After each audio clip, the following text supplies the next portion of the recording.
Bismillahirrahmanirrahim. Assalamualaikum warahmatullahi wabarakatuh. Halo semuanya.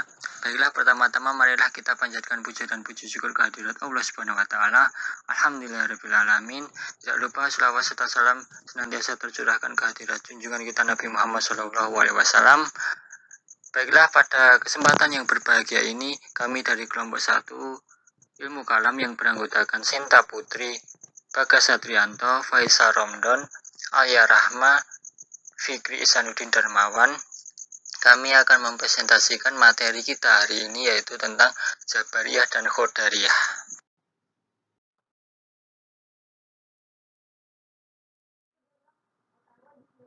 Pengertian aliran Jabariyah dan aliran Qadariyah. Aliran Jabariyah. Secara etimologi, kata Jabariyah berasal dari kata Jabara yang berarti memaksa. Di dalam kamus Munjid dijelaskan bahwa nama Jabariyah berasal dari kata Jabara yang mengandung arti memaksa dan mengharuskannya melakukan sesuatu. Secara terminologi, mengatakan bahwa Jabar dapat diartikan menolak adanya perbuatan dari manusia dan menyandarkan semua perbuatan kepada Allah. Dengan kata lain, manusia mengerjakan perbuatannya dengan keadaan terpaksa. Qadariyah. Pengertian Qadariyah secara etimologi berasal dari bahasa Arab, yaitu hadara, yang bermakna kemampuan dan kekuatan. Adapun secara terminologi, Qadariyah diartikan sebagai suatu aliran yang percaya bahwa segala tindakan makhluk tidak diintervensi oleh Allah.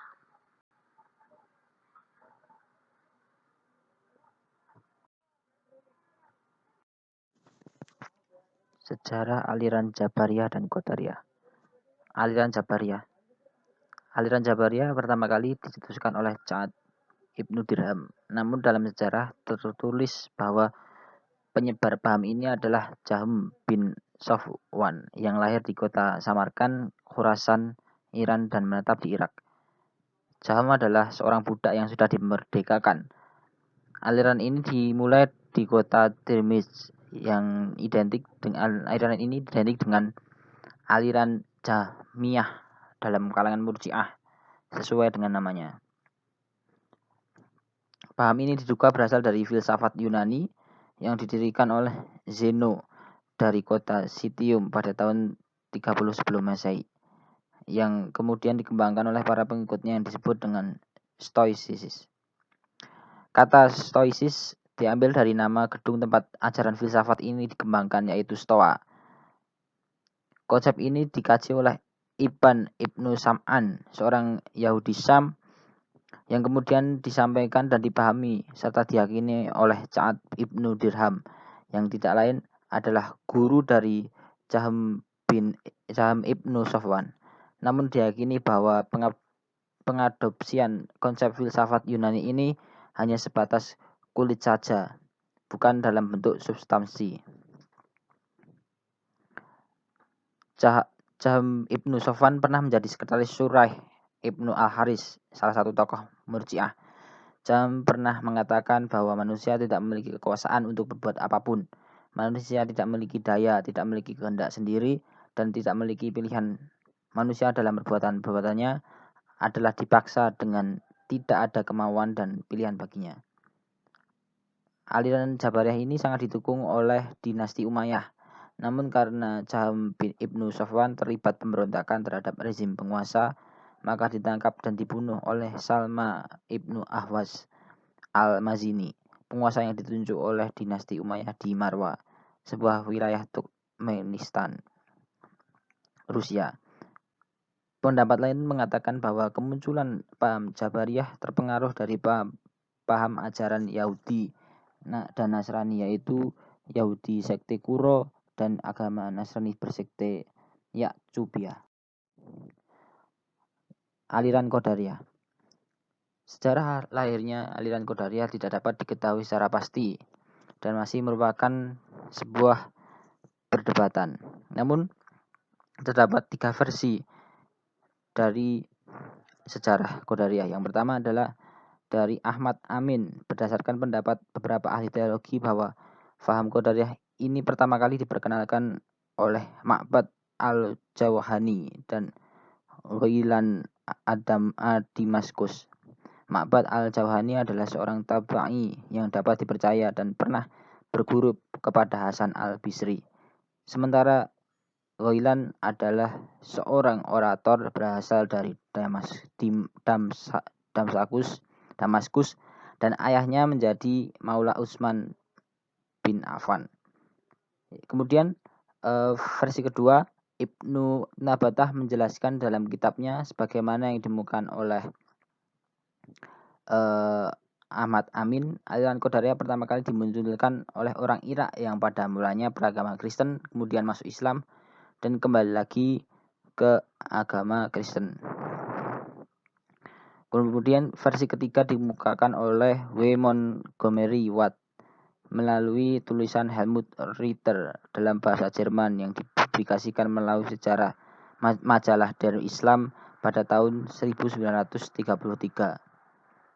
Artikel ini menjelaskan bahwa faham Qadariyah terdapat dalam kitab Risalah dan ditulis untuk Khalifah Abdul Malik oleh Hasan al-Basri sekitar tahun 700 Masehi.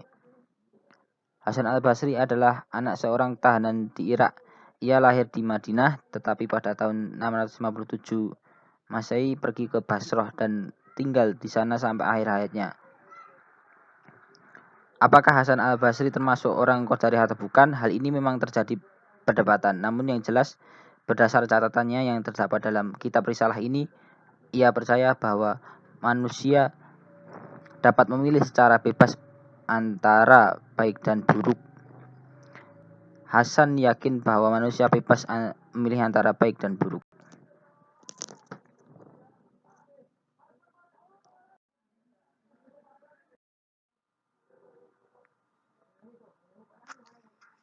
Pemikiran-pemikiran utama aliran Jabariyah dan Qadariyah. Aliran Jabariyah, menurut paham ini, bahwa perbuatan manusia mesti ada pelakunya secara hakikat. Zahirnya manusia, namun sesungguhnya adalah perbuatan Tuhan. Jabariyah menempatkan akal pada porsi yang rendah, karena semua tindakan dan ketentuan alam di bawah kekuasaan atau kehendak Tuhan, sehingga membuat pemikiran dalam segala aspek kehidupan tidak berkembang, bahkan terhenti. Pemikiran diikat oleh dogma, tidak berkembang dan mempersempit wawasan yang mengakibatkan tidak adanya pemikiran yang mendalam seperti yang dikehendaki oleh filsafat. Qadariyah. Harun Nasution menjelaskan pendapat Galian tentang ajaran Qadariyah bahwa manusia berkuasa atas perbuatan-perbuatannya. Manusia sendirilah yang melakukan perbuatan baik atas kehendak dan kekuasaan sendiri, dan manusia sendiri pula yang melakukan atau menjauhi perbuatan-perbuatan jahat atas kemauan dan dayanya sendiri. Dengan demikian, bahwa segala tingkah laku manusia dilakukan atas kehendaknya sendiri. Manusia mempunyai kewenangan untuk melakukan segala perbuatan atas kehendaknya sendiri, baik berbuat baik maupun berbuat jahat. Oleh karena itu, ia berhak mendapatkan pahala atas kebaikan yang dilakukannya dan juga berhak pula memperoleh hukuman atas kejahatan yang diperbuatnya. Ganjaran kebaikan di sini disamakan dengan balasan surga kelak di akhirat, dan ganjaran siksa dengan balasan neraka kelak di akhirat. Itu didasarkan atas pilihan pribadinya sendiri, bukan oleh takdir Tuhan.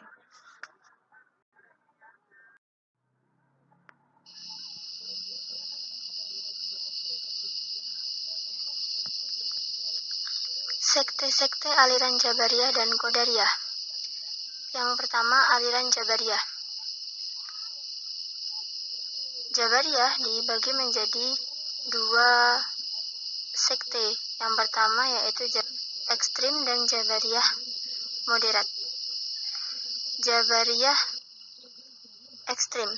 Sekte ini merupakan satu golongan yang terkesan sangat keras dan fanatik, sehingga banyak menumpahkan darah orang lain yang tidak sepaham dengannya. Jabariyah murni atau Jabariyah ekstrim yang menolak adanya perbuatan berasal dari manusia dan memandang manusia tidak mempunyai kemampuan untuk berbuat. Aliran ekstrim berpendapat bahwa manusia tidak menciptakan perbuatan. Perbuatan hanya milik Allah Subhanahu wa Ta'ala. Manusia tidak mampu berbuat apa-apa kecuali Allah. Allah Subhanahu wa Ta'ala menciptakan perbuatan dalam diri manusia. Semua perbuatan yang dilakukan manusia merupakan paksaan, termasuk saat melakukan perbuatan baik ataupun buruk. Perbuatan manusia tidak muncul dari kemauan manusia itu sendiri, tetapi perbuatan itu dipaksakan atas dirinya. Misalnya, orang tua mencuri sesuatu, maka mereka tidak melakukan perbuatan itu atas kehendaknya sendiri, melainkan itu adalah kehendak Tuhan. Yang kedua yaitu Jabariyah moderat. Jabariyah moderat memiliki doktrin bahwa Tuhan menciptakan perbuatan manusia, baik perbuatan jahat maupun perbuatan baik, tetapi manusia memiliki bagian di dalamnya. Jabariyah moderat mengakui adanya perbuatan dari manusia, namun perbuatan manusia tidak membatasi. Aliran ini lebih luas atau tidak kaku dan mudah menerima pendapat golongan lain, bahkan terkesan mengkombinasikan paham-paham yang ada saat itu. Pokok-pokok ajaran aliran ini antara lain sebagai berikut. A. Tuhanlah yang menciptakan perbuatan-perbuatan manusia, baik perbuatan jahat maupun perbuatan baik. Tetapi manusia mempunyai bagian dalam mewujudkan perbuatan-perbuatan tersebut. Tenaga yang diciptakan dalam diri manusia mempunyai efek untuk mewujudkan perbuatan-perbuatannya. B. Tuhan tidak dapat dilihat di akhirat, tetapi karena kekuasaan Tuhan bisa mengalihkan kekuatannya itu agar bisa dilihat oleh manusia.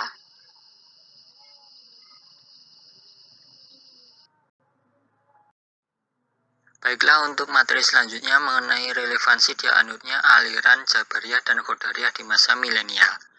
Aliran Jabariyah berkaitan dengan teologi kehendak mutlak Tuhan, sedangkan aliran Qadariyah berkaitan dengan kebebasan manusia dalam berpikir dan bertindak. Jadi paham Qadariyah dapat memenuhi tuntutan masyarakat yang kreatif dan dinamis, yakni adanya kemampuan dan kebebasan dalam berkehendak dan berkreasi mengelola alam ini yang merupakan syarat dalam meningkatkan produktivitas yang dapat menentukan masa depan sendiri. Sementara pada paham Jabariyah akan melahirkan sikap statis yang mengakibatkan kemunduran karena lebih banyak tergantung pada kehendak Tuhan dan menganggap manusia lemah tidak mempunyai kekuatan ataupun kemampuan. Hanya saja implikasi kedua paham ini sulit dihilangkan dalam masyarakat dan akan menjadi perdebatan. Di Indonesia lebih banyak menganut aliran Jabariyah dibanding dengan aliran Qadariyah. Masyarakat dunia termasuk di Indonesia banyak yang mulai meninggalkan aliran Qadariyah. Banyak yang meninggalkan paham ini karena semakin majunya dunia di berbagai bidang, terutama dalam bidang pemikiran. Hal ini juga dikarenakan aliran Qadariyah mendapat tantangan keras dari umat Islam yang mempertanyakan di mana letak keimanan kita terhadap qada dan qadar Allah Subhanahu wa taala. Paham aliran Jabariyah sendiri, keyakinan bahwa manusia dipaksa dalam melakukan segala sesuatu akan membuat manusia menjadi malas berusaha, karena menganggap semua merupakan takdir yang tak dapat diubah, juga dapat menyebabkan manusia tidak memiliki rasa tanggung jawab terhadap segala sesuatu. Contoh mudahnya, misalkan terjadi suatu kecelakaan pesawat, di mana pada orang-orang paham Jabariyah itu menganggap hal itu merupakan kehendak ataupun takdir dari Allah. Nah, sedangkan pada paham orang-orang paham Qadariyah, mereka akan mengupas apa penyebab kecelakaan pesawat tersebut itu, dan karena mereka menganggap itu tidak ada sangkut pautnya dengan kekuatan atau kekuasaan Tuhan, sehingga mereka berusaha untuk memecahkan atau mencari jalan keluar dari kecelakaan pesawat tersebut. Nah, oleh karena itu, implikasi paham Qadariyah dan Jabariyah dalam kehidupan milenial adalah paham Qadariyah sebagai suatu dorongan untuk kreatif dan dinamis.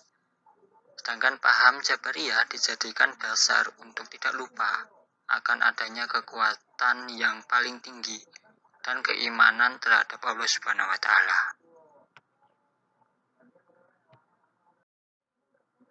Baiklah, alhamdulillahirabbil alamin, itulah presentasi dari kelompok kami mengenai materi kita hari ini, yaitu aliran Jabariyah dan aliran Qadariyah.